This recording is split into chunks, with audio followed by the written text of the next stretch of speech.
Dit tout à l'heure, lorsque l'on a préparé le devis, on a saisi deux types de notes. Une note privée et une note publique. Donc on va s'assurer que la note privée est bien accessible, c'est le cas. Je clique sur note et tout le monde peut la voir et peut la modifier.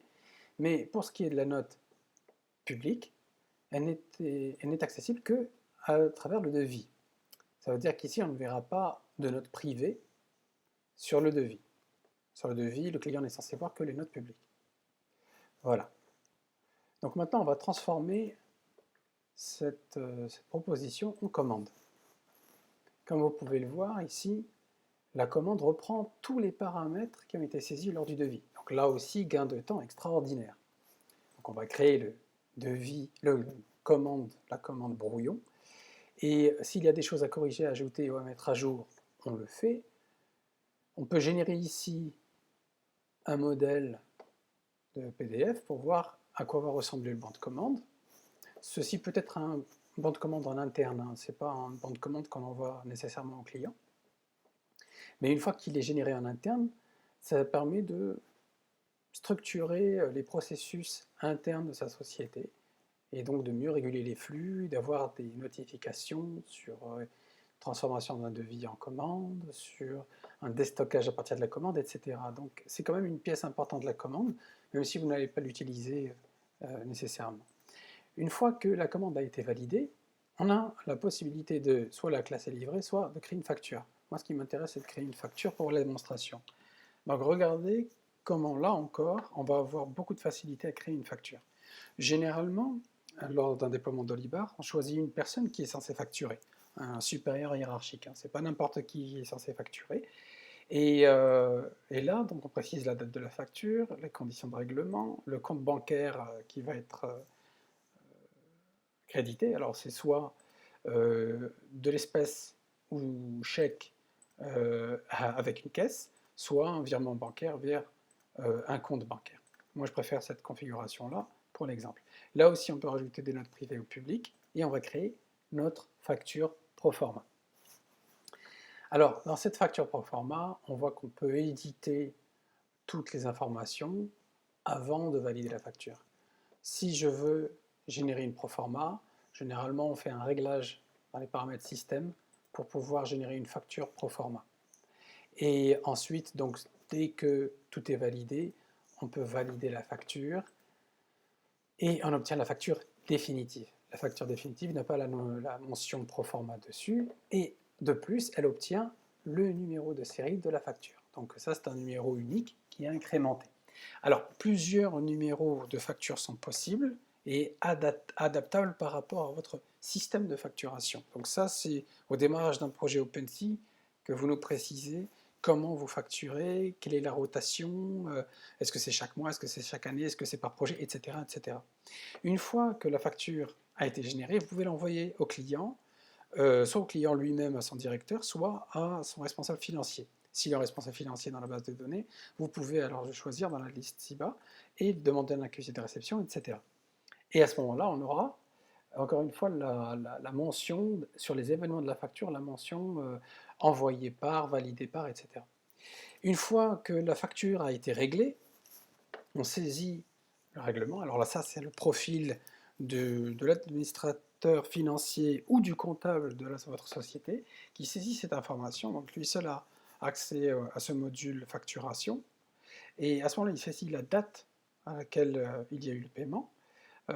Si c'est un chèque, on saisit le numéro de chèque ou de virement. Est-ce qu'il y a des commentaires, etc. Bon, bref. Et là, je rentre la somme et je lui dis, je veux classer payé cette information. Donc, je peux dire que c'est un paiement complet, sinon ça pouvait être un paiement partiel. S'il y avait réglé que 2000 dirhams, j'aurais annoncé que 2000 dirhams, on aurait eu le règlement partiel, et après je l'aurais complété par second paiement, on le verra dans un instant. Donc là, je confirme la saisie de ce paiement, et on va avoir la facture qui maintenant n'a plus de bouton supprimer, hein, il est grisé. Pourquoi? Parce qu'il y a un règlement qui a été fait, donc il y a une dépendance. Donc là, le rapport de règlement montre que j'ai bien une facture de 2760 dirhams qui a été réglée par virement bancaire à la date temps et dont le règlement et le 1908001 qui correspond à cela. Je ne peux pas supprimer non plus cette écriture. Pourquoi? Parce qu'elle est passée dans mon compte bancaire. Donc l'écriture sur le compte Attijari, par exemple, est passée, donc je ne peux pas la supprimer. Par contre, si je supprime cette écriture, alors je pourrais supprimer les règlements sur la facture. On va le faire d'ailleurs juste pour voir, parce que c'est intéressant. Donc je le fais. Je supprime le règlement. Donc, je vois, il y a toujours la dépendance. Donc, il y a toujours la dépendance. Donc, c'est un paramètre en plus qu'on doit mettre en place dans Dolibar pour pouvoir supprimer ce règlement. On va voir si on peut le faire d'ici. Oui, on peut le faire d'ici. Donc, on a réouvert la facture qui est du coup éditable. On supprime le règlement depuis cette interface.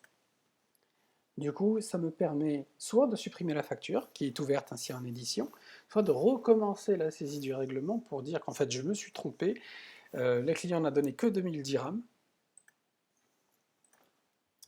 et je vais faire un règlement partiel.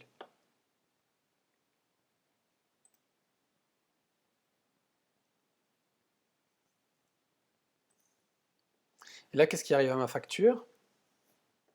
Voilà.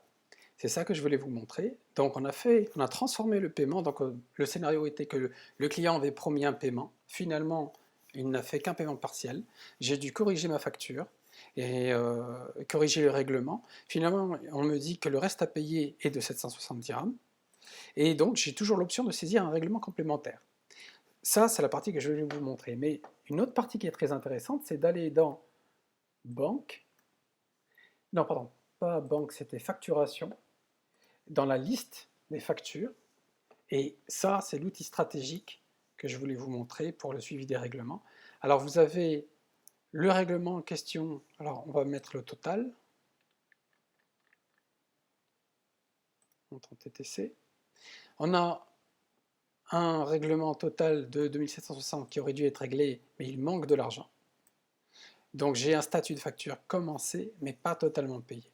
Donc là, qu'est-ce que je vais faire?